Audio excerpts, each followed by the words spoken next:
I think we should look to countries like Denmark, like Sweden, and Norway. Do I consider myself part of the casino capitalist process by which so few have so much and so many have so little, by which Wall Street, greed and recklessness wreck this economy? No, I don't. We are not Denmark. I love Denmark. We're the United States of America, and it's our job to rein in the excesses of capitalism.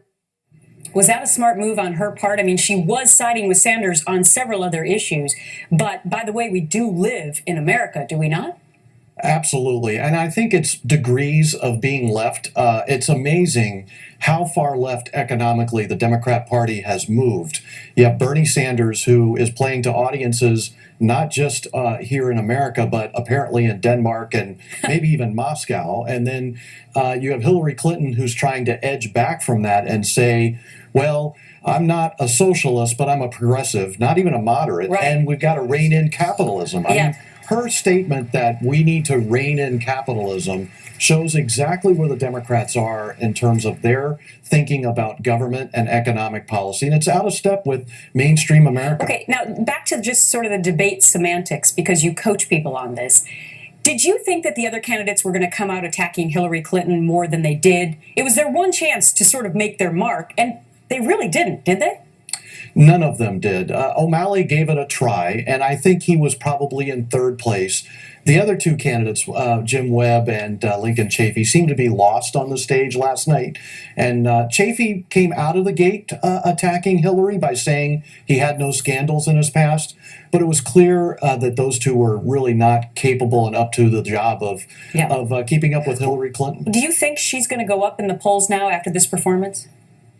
I don't think the debate will really change all that much. I think that, Hillary has her support, which has been pretty steady. And I think Sanders has his support, which has remained pretty steady. If you watched either one of those and you were supporters of both, none of them gave you a reason to move to the other. Very interesting. Brett O'Donnell, thank you. So, one topic of hot debate last night, the Black Lives Matter movement. So how did the candidates answer when asked if Black Lives Matter or all lives matter? Black lives matter or do all lives matter? Let's put that question to Senator Sanders. Black Lives Matter. Secretary Clinton, what would you do for African Americans in this country that President Obama couldn't? Well, I think that President Obama has been a great moral leader on these issues and has laid out an agenda that has been obstructed by the Republicans at every turn.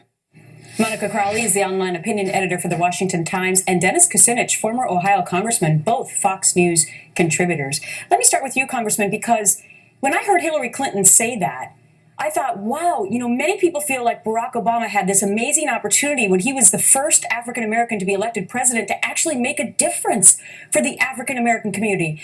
And they're worse off now than they were when he was elected. And when he campaigned for re-election, he did not go to the cities that were struggling with African-American unemployment. So how can she say that on the stage last night? Well, I think that the facts that we have to look at are these. That President Obama, when he first ran, had a lot of support from Wall Street. He was raising money from hedge funds. He supported the bailout of the banks. In Cleveland, Ohio, where I'm talking from, it was the epicenter of the subprime meltdown, and a lot of people in the black community lost their homes, and they have never recovered from it. So the economic policies in this country that are driven from Wall Street, no matter what the color of the president is, are always going to leave a firm imprint. He hasn't been proactive. He tried. He gave a speech in Philly, and I remember it. He talked about dads being missing. He tried, but he stopped. Yeah, I think it's a commentary on how daunting the system is. I was in Congress and pushed the administration to try to keep people in their homes. But frankly, the pressures that came on from Wall Street were extraordinary, and the banks.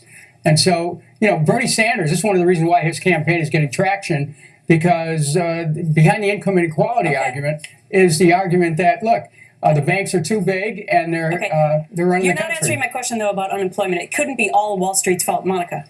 Yeah, if these candidates Candidates truly believe that all Black lives matter. I would have loved to have heard last night them talk about Black on Black violence, especially in cities like Chicago that have some of the strictest gun measures on the books, and yet most of the victims are Blacks and other minorities. I would have loved to have heard them talk about education. Hillary talked a little bit about early childhood education, but how about the big elephant in the room when it comes to really raising standards for minorities in terms of education, and that's school choice. Yeah. And of course, the economics, as you point out, Black unemployment through the roof, 37% Black unemployment among young men in the city of Baltimore. Martin O'Malley didn't address that. If they really believe that all Black lives matter, and frankly, all lives matter, but if specifically on Black lives, then where were they on those issues? Okay. As for the Republicans, a new Fox News poll, check it out. Donald Trump's still on top, 24% of the vote. But right behind him now, 23%, Dr. Ben Carson. Senator Ted Cruz, the only other candidate in double digits, with 10%.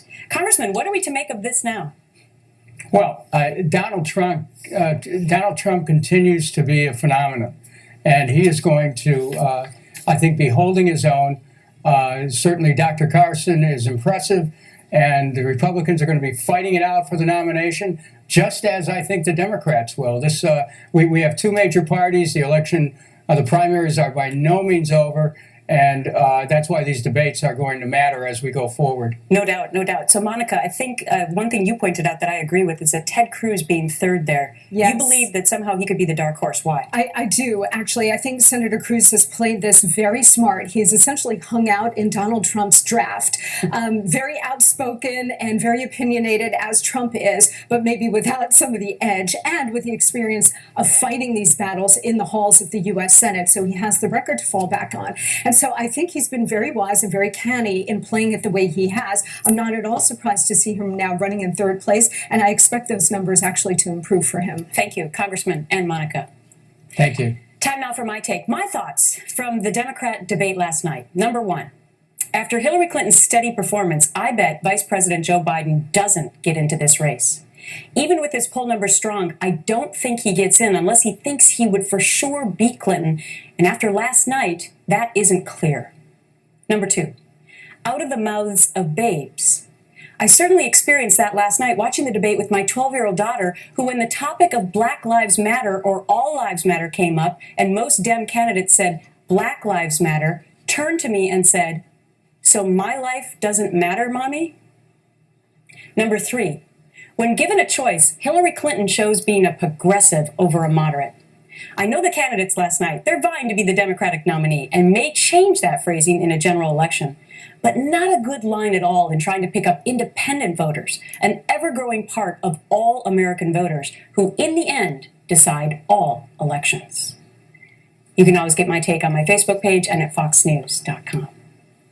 So here's another candidate, Carly Fiorina, raking in the cash despite a dip in the polls since her last debate. So will the sudden influx of funds help boost her numbers? And a landmark verdict that could mean major policy changes at gun stores. After one shop sued for selling a gun used to shoot those two officers, that shop now held liable. So should the store have known what the gun was going to be used for? Did Badger Guns intentionally disregard the rights of Brian Norberg and Graham Kunish as members of the public to the right to safety? The jury answered this question, yes. The Real Story is brought to you by Empire.